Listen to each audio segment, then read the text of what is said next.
तो दोस्तों स्वागत है आप सभी का हमारे चैनल की एक बिल्कुल ही नई वीडियो के अंदर, जहां पर आज की इस वीडियो के अंदर हम बात करने वाले हैं south Indian actor Kamal Haasan की लेटेस्ट मूवी के बारे में, जिस मूवी का नाम है हिंदुस्तानी 2 जीरो टॉलरेंस। एंड ये मूवी इंडिया के अंदर इसी फ्राइडे को रिलीज हुई थी। और अब क्योंकि ये मूवी बहुत ही बढ़िया है, इसीलिए इस मूवी को बहुत सारे लोग देख रहे हैं एंड उन सभी लोगों को ये मूवी बहुत पसंद आ रही है। अगर मैं अपनी बात करूँ तो मैंने भी ये मूवी देख ली है एंड मुझे भी ये पूरी मूवी बहुत पसंद आई है। लेकिन हाँ, अगर आप में से कोई ऐसा है जो कि अभी तक इस मूवी को नहीं देख पाया है, तो अब उसे टेंशन लेने की कोई जरूरत नहीं है, क्योंकि मैं आज की इस वीडियो के अंदर हिंदुस्तानी 2 मूवी की स्टोरी को एक्सप्लेन करने वाला हूँ और इसकी पूरी कहानी को आप सबके सामने रखने वाला हूँ, ताकि आप सब इस मूवी की स्टोरी को घर बैठे जान सकें। तो ये वीडियो काफी कमाल करने वाली है, इसलिए आप सब आज इसे पूरा एंड तक जरूर देखना। और अगर आप में से कोई भी हमारे चैनल को पहली बार देख रहा है, तो वो जल्दी से हमारे चैनल को सब्सक्राइब कर लेना एंड सब्सक्राइब बटन के बगल के बेल आइकन को भी ऑल पर सेट कर लेना, ताकि जैसे हमारे चैनल की कोई भी दूसरी वीडियो अपलोड होगी, वैसे आप उस वीडियो को सबसे पहले देख सकें। बाकी अगर आपको वीडियो पसंद आती है तो आप वीडियो को लाइक जरूर करना एंड कमेंट बॉक्स के अंदर इस मूवी का नाम जरूर लिखना, ताकि हमें भी ये पता चल सके कि आपको इस मूवी की स्टोरी बहुत पसंद आई है। तो फिर आइए अब हम बिना किसी देरी के आज की इस कमाल की वीडियो को स्टार्ट करते हैं।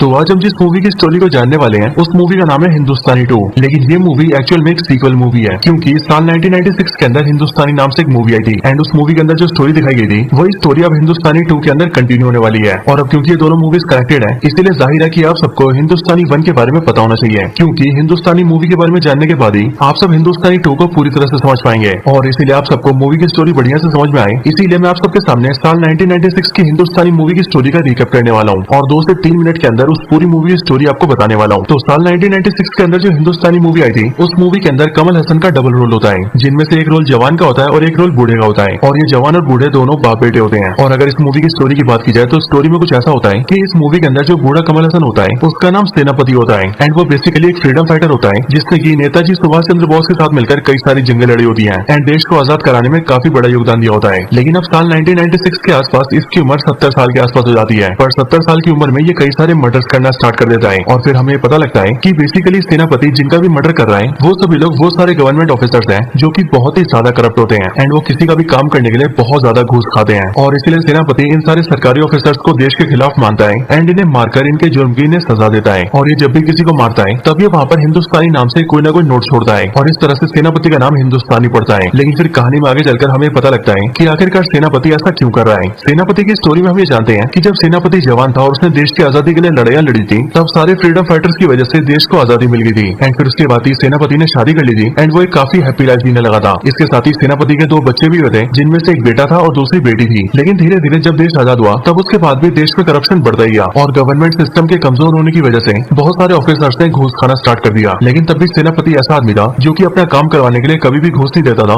और हमेशा सीधे रास्ते पर चलता था। लेकिन सेनापति के इतना ज्यादा ईमानदार होने की वजह से उसके जो दोनों बच्चे थे, उनके बहुत सारे काम अटक जाया करते थे, क्योंकि उनके बच्चों को ना तो घूस खिलाए बिना कहीं अच्छे कॉलेज में एडमिशन मिल रहा था एंड ना ही कहीं अच्छी जगह नौकरी मिल रही थी। और इसीलिए अपने बाप से परेशान होकर सेनापति का बेटा उसे छोड़कर चला जाता है। लेकिन फिर ऐसा होने के कुछ दिन बाद ही हम ये देखते हैं कि गलती से गैस ऑन होने की वजह से सेनापति के किचन के अंदर आग लग जाती है और उस आग में सेनापति की बेटी जल जाती है। इस वजह से सेनापति और उसकी वाइफ जल्दी से अपनी बेटी को हॉस्पिटल लेकर जाते हैं, ताकि वो अपनी जली हुई बेटी का इलाज करवा सकें। लेकिन जब वो लोग हॉस्पिटल पहुंचते हैं, तब डॉक्टर उनसे रिश्वत मांगता है और वो बिना रिश्वत के उसकी बेटी का इलाज करने से मना कर देता है। लेकिन जब सेनापति इसकी कंप्लेन करने पुलिस के पास जाता है, तब पुलिस भी उससे रिश्वत मांगती है। और जब सेनापति पुलिस की कंप्लेन करने के लिए सरकारी अधिकारी के पास जाता है, तो वो सरकारी अधिकारी भी सेनापति से रिश्वत मांगता है और फिर इसीलिए सेनापति सबसे परेशान होकर वापस हॉस्पिटल आता है। लेकिन जब वो वापस आता है, तब वो देखता है कि अब उसकी बेटी मर चुकी है एंड फिर इसीलिए सेनापति उस दिन ये कसम खाता है कि जो भी लोग इस देश के अंदर घूस लेंगे, वो उन सबको मार देगा। एंड फिर इसीलिए सेनापति धीरे धीरे करके सारे करप्ट ऑफिसर्स को मारने लगता है। इसके साथ ही एक ऑफिसर को मारने के दौरान ही सेनापति खुद को लाइव टेलीविजन के ऊपर ब्रॉडकास्ट भी करता है और फिर उसके जरिए पूरे भारत देश को सेनापति के बारे में, यानी कि हिंदुस्तानी के बारे में पता लगता है। और हम ये देखते हैं कि देश के सारे लोग हिंदुस्तानी का साथ देते हैं। हालांकि कुछ टाइम बाद ही हिंदुस्तानी को ये पता लगता है कि उसका जो बेटा है वो एक सरकारी नौकरी में लग चुका है, लेकिन वहाँ पर उसका बेटा भी घूस लेता है और एक बार उसका बेटा घूस लेकर एक बिल्कुल खराब सी बस को पास कर देता है और उसे ऑपरेट करने का लाइसेंस दे देता है। जिसके बाद वो खराब बस वाला उस बस के अंदर बहुत सारे स्कूल के बच्चों को बिठाकर ट्रैवल करने लगता है। लेकिन अब क्योंकि वो बस खराब होती है और चलने लायक नहीं होती है, इसीलिए बीच रोड में उस बस का ब्रेक फेल हो जाता है एंड वो पूरी बस खाई में गिर जाती है, जिस वजह से उस बस के अंदर जितने भी बच्चे होते हैं, वो सारे स्कूल के बच्चे मारे जाते हैं। और इसीलिए जब ये बात सेनापति को पता लगती है, तब वो सीधा अपने बेटे को पकड़ता है एंड वो अपने बेटे को भी घूस लेने की वजह से जान से मार देता है। और मरते टाइम वो अपने बेटे से कहता है कि उसके घूस लेने की वजह से आज बहुत सारे बच्चों की जान गई है, इसलिए उन सारे बच्चों की मौत का जिम्मेदार उसका बेटा ही है। लेकिन जब सेनापति यानी कि हिंदुस्तानी अपने बेटे को मार देता है, तब उसे मारने के बाद ही वो कहीं पर छुप जाता है, इसीलिए पुलिस उसे नहीं ढूंढ पाती है। लेकिन जब उस मूवी की एंडिंग आती है, तब हमें पता लगता है कि सेनापति इस टाइम पर भारत देश से बाहर निकल चुका है एंड वो अभी भी बिल्कुल सही सलामत है। लेकिन उसके साथ ही वो मूवी खत्म होती है और इसीलिए अब जो हिंदुस्तानी 2 मूवी है, उसकी स्टोरी इसी हिंदुस्तानी हिंदुस्तानी मूवी के आगे से स्टार्ट होगी। लेकिन हाँ, इन दोनों मूवी की स्टोरी में कई साल का गैप है, तो इसीलिए चलिए इन सारी बातों को जानने के बाद ही अब हम हिंदुस्तानी 2 मूवी की स्टोरी को स्टार्ट करते हैं। तो हिंदुस्तानी 2 मूवी की स्टार्टिंग होती है 4 दोस्तों के एक छोटे से ग्रुप से, और ये चारों दोस्त होते हैं चित्रा, आरती, कमलेश और हरीश। और इन सब में से जो चित्रा होता है वो साउथ के फेमस एक्टर सिद्धार्थ होते हैं। हमें पता लगता है कि इन चारों का एक छोटा सा ग्रुप है और ये चारों यूट्यूब के ऊपर अपना एक चैनल चलाते हैं, और इनके यूट्यूब चैनल का नाम होता है बार्किंग डॉग्स। एंड ये चारों बेसिकली सोसाइटी के अंदर जो भी गलत चीजें देखते हैं वो उन सब के ऊपर पैरोडी वीडियोस बनाते हैं। एग्जांपल के लिए ये लोग ये देखते हैं कि उनके पूरे शहर के अंदर जितना भी कूड़ा इकट्ठा होता है उसमें से आधे से ज्यादा कूड़े को सफाई मिनिस्टर ही बेच देता है, और उस कूड़े से जो पैसा मिलता है वो सफाई मिनिस्टर खा जाता है। एंड इसीलिए वो भी पैरोडी के लिए अपने चैनल पर वीडियो बनाते हैं जिनमें से एक बंदा सफाई मिनिस्टर बनता है और कुछ लोग आम आदमी बनकर उसका सवाल करते हैं। एंड इसी तरह से ये चारों कई सारे टॉपिक्स के ऊपर पैरोडी वीडियोस बनाते हैं। इसके साथ ही हम ये भी देखते हैं कि चित्रा और चित्रा के तीनों दोस्त यानी कि बार्किंग डॉग्स का पूरा ग्रुप करप्शन और बेईमानी के काफी खिलाफ होते हैं, एंड उन्हें भी सोसाइटी के अंदर एक चेंज लाना होता है। लेकिन इस तरह से जब सब कुछ ठीक चल रहा होता है तभी एक दिन चित्रा अपनी बाइक से कहीं पर जा रहा होता है, एंड जब वो सीधा डीपी ऑफिस के पास पहुंचता है तभी वो नोटिस करता है कि एक लड़की डीपी ऑफिस के छत से कूदकर अपनी जान दे रही है। और इसीलिए जैसी वो लड़की खुदकुशी करती है वैसे ही चित्रा उसके पास जाता है, और लड़की के पास पहुंचने के बाद ही चित्रा को उस लड़के का भाई मिलता है जो कि चित्रा को बताता है कि उसकी बहन ने इसीलिए सुसाइड किया है क्योंकि इस डीपी ऑफिस के अंदर जो ऑफिसर है उन्होंने उसकी बहन से 8 लाख रुपए रिश्वत मांगी है, और अगर वो 8 लाख रुपए नहीं देगी तो ये लोग उसे टीचर की पोस्ट नहीं देंगे,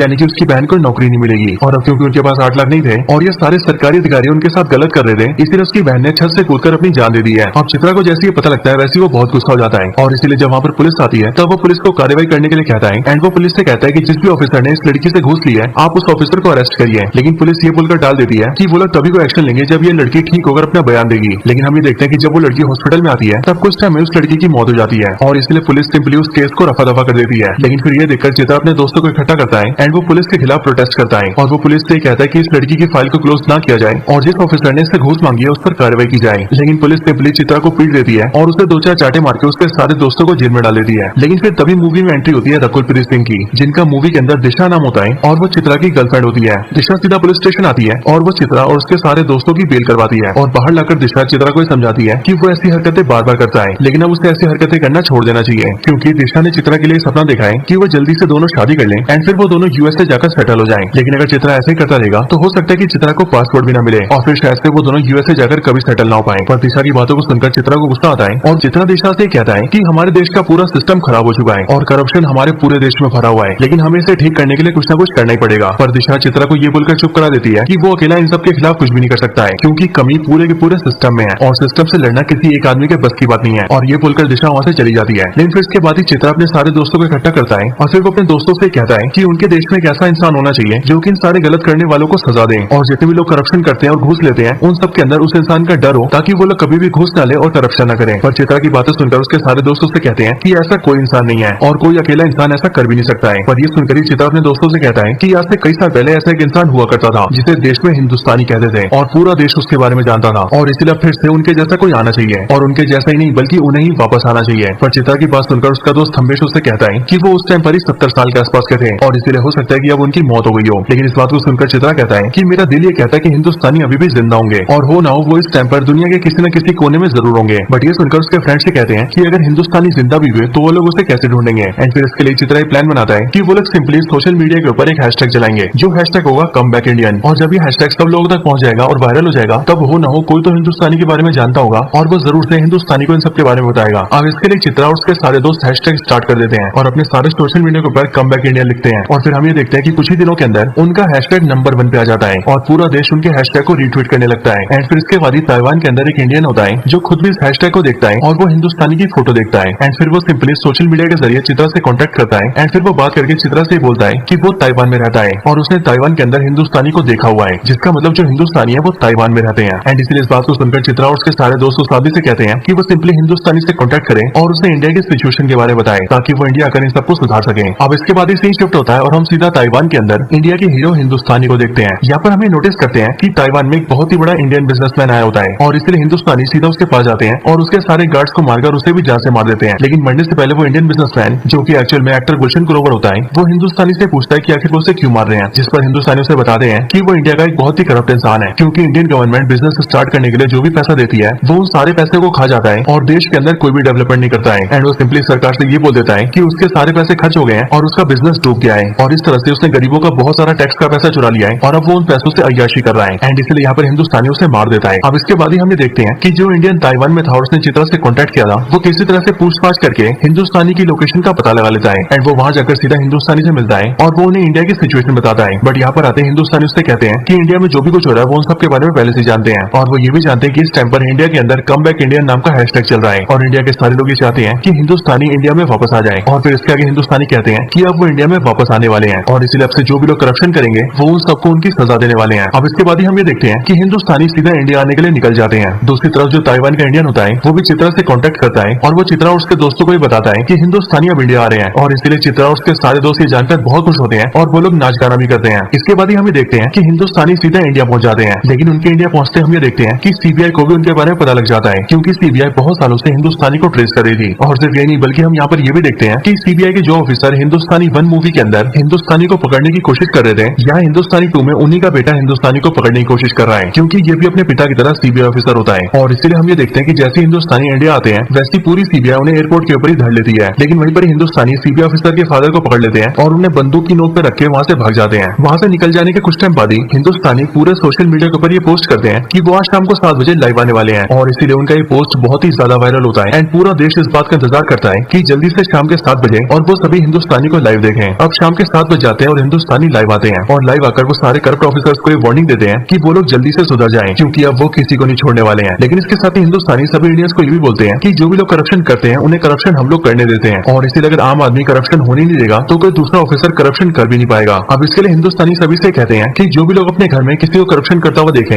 या फिर अपने फादर मदर या फिर किसी को घूस लेते हुए देखें तो फैमिली मेंबर ही उनके खिलाफ आए और उन्हें सरकार के हाथों पकड़वाएं क्योंकि जब एक आदमी का घर ही करप्शन फ्री होगा तब उसके बाद ही पूरा देश करप्शन फ्री होगा। और इधर हम ये देखते हैं कि जितने भी लोग हिंदुस्तानी की बात सुनते हैं वो सभी लोग काफी ज्यादा मोटिवेट होते हैं एंड वो सब ये कोशिश करने लगते हैं कि उनके आसपास जो भी करप्ट लोग हो वो उन्हें पकड़वा दें, फिर चाहे वो करप्ट आदमी उनके फैमिली का मेंबर ही क्यों ना हो। हालांकि यहीं पर हिंदुस्तानी देश के उन सारे बड़े बड़े करप्ट लोगों को भी वार्निंग देते हैं जिन्होंने देश का बहुत सारा पैसा खाया होता है एंड वार्निंग देते हुए वो उन सबसे कहते हैं कि अब उन सबके पापों का घड़ा भर चुका है और इसीलिए अब वो उन सबको सजा देंगे। इसके बाद हम बिल्कुल ऐसा ही देखते हैं, हम ये देखते हैं कि हिंदुस्तानी धीरे धीरे करके अलग अलग स्टेट्स में जाता है और वहाँ के सबसे करप्ट लोगों को मारने लगता है और ऐसा करने के लिए वो सबसे पहले गुजरात जाता है और गुजरात के सबसे करप्ट आदमी को मार देता है। देन वो पंजाब जाता है एंड वहाँ के भी सबसे करप्ट आदमी को मार देता है और इसी तरह से हिंदुस्तानी दूसरे करप्ट आदमियों को भी मारने लगता है। हालांकि इन सबके बाद ही हम चित्रा और उसके दोस्तों को देखते हैं जो कि सब मिलकर आपस में डिबेट करते हैं कि बेशक से किसी बाहर वाले करप्ट आदमी को पकड़ना आसान होता है, लेकिन अगर उनकी फैमिली का कोई मेंबर करप्ट हो जाए तो वो लोग उसके खिलाफ कैसे जा सकते हैं। और इसलिए यहाँ पर चित्रा के दोस्त उससे कहते हैं कि वो सब हिंदुस्तानी की बात नहीं मान सकते हैं, लेकिन यहाँ पर चित्रा उन सबसे कहता है कि हिंदुस्तानी की बात बिल्कुल सही है और इसलिए अगर हमारे माता पिता भी गलत करते हैं तो हमें उनके खिलाफ भी खड़ा होना चाहिए क्योंकि ऐसा करके न सिर्फ हम उन्हें सुधार सकते हैं बल्कि इसके साथ ही इसी तरीके से हम पूरे देश से करप्शन हटा सकते हैं।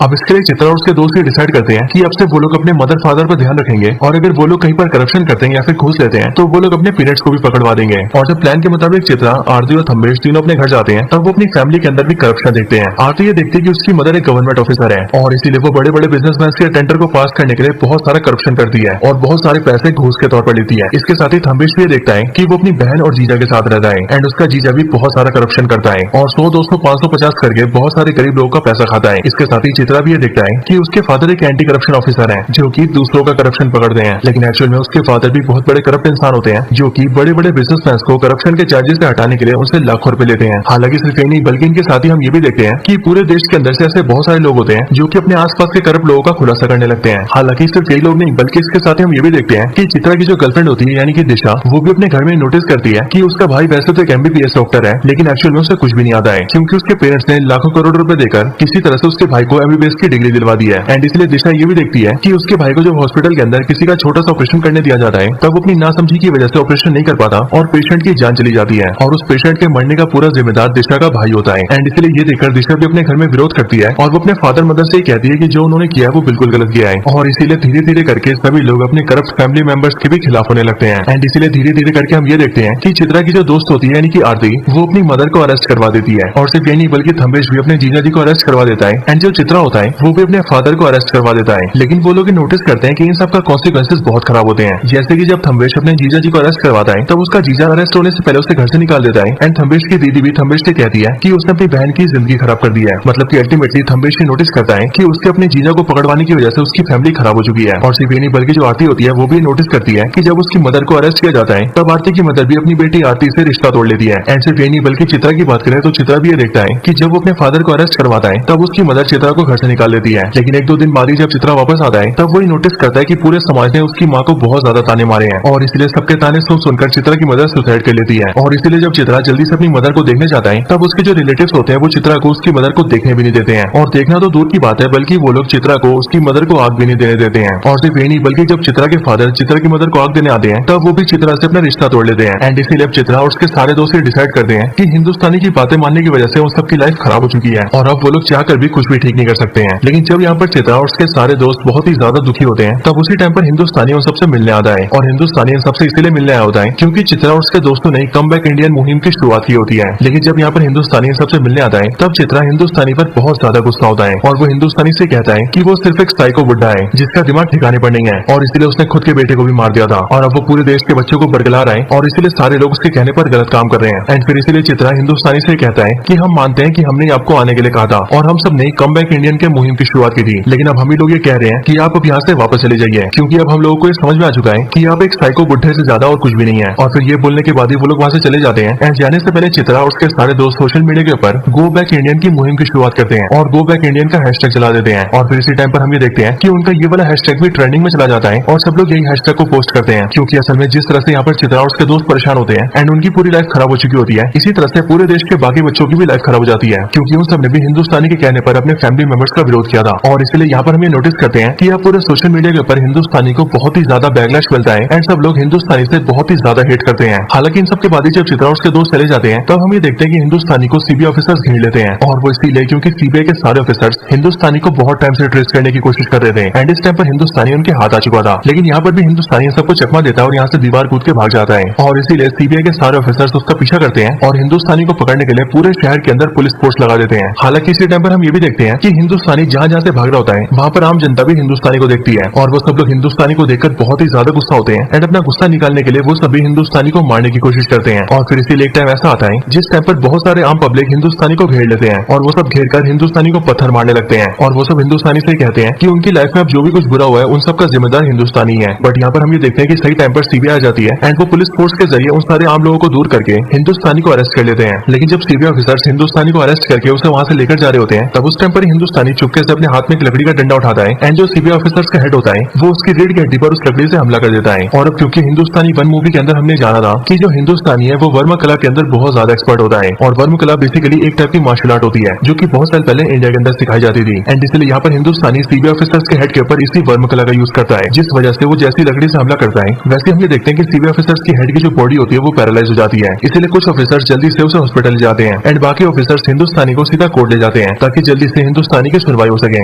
इधर दूसरी तरफ हॉस्पिटल के अंदर जैसे डॉक्टर सीबीआई ऑफिसर की हालत देखते हैं वैसे वो देखकर वो लोग समझ जाते हैं कि इसके ऊपर वर्म कला का अटैक हुआ है और इसीलिए डॉक्टर सीबीआई ऑफिसर की फैमिली को ये बताते हैं कि इस पर जो हमला किया गया उसकी वजह से इसकी जान कुछ ही घंटों में चली जाएगी, यानी कि कुछ ही घंटों के अंदर ये मारा जाएगा और इसकी सिचुएशन ऐसी है कि हम लोग इसे नहीं बचा सकते हैं क्योंकि इसे सिर्फ वही बचा सकता है जो कि वर्म कला को जानता होगा एंड इस टाइम पर वर्म कला को सिर्फ हिंदुस्तानी जानता है। और फिर इसीलिए हम ये देखते हैं कि जो सीबीआई ऑफिसर होता है उसकी फैमिली सीधा उसे हिंदुस्तानी के पास ले जाती है यानी कि कोर्ट के अंदर एंड कोर्ट के अंदर लाकर वो सभी जज से कहते हैं कि इस हिंदुस्तानी को इस सीबीआई ऑफिसर ने पकड़ा है, लेकिन हिंदुस्तानी ने इसकी ऐसी हालत कर दी है और इसीलिए अभी कुछ ही घंटों के अंदर मरने वाला है। एंड इसीलिए ऑफिसर की फैमिली जज से रिक्वेस्ट करते हैं कि वो लोग हिंदुस्तानी से बोले कि हिंदुस्तानी उसके बेटे को ठीक कर दे। लेकिन जब हिंदुस्तानी को ये बोला जाता है तब उसके बाद हिंदुस्तानी सिंपली जज के सामने प्रस्ताव रखता है कि वो सीबीआई ऑफिसर को तभी ठीक करेगा जब वो लोग उसे वहाँ से सही सलामत जाने देंगे। अब ये सुनकर जज एग्री कर जाती है और वो हिंदुस्तानी को छोड़ने का फैसला करती है, जिसके बाद हिंदुस्तानी सीबीआई ऑफिसर को लेता है और उसे एक एम्बुलेंस के अंदर डाल देता है और एम्बुलेंस को ड्राइव करके बहुत दूर आ जाता है। और जाने से पहले वो सबसे कहता है कि मुझे डाउट है कि मैं जैसे यहाँ पर इसे ठीक करूंगा वैसे पुलिस मुझे पकड़ लेगी और इसीलिए मैं इसे लेकर थोड़ा दूर जा रहा हूँ ताकि मैं एक अनजान सी जगह पर इसे ठीक कर दूं और फिर ठीक करके मैं वहाँ से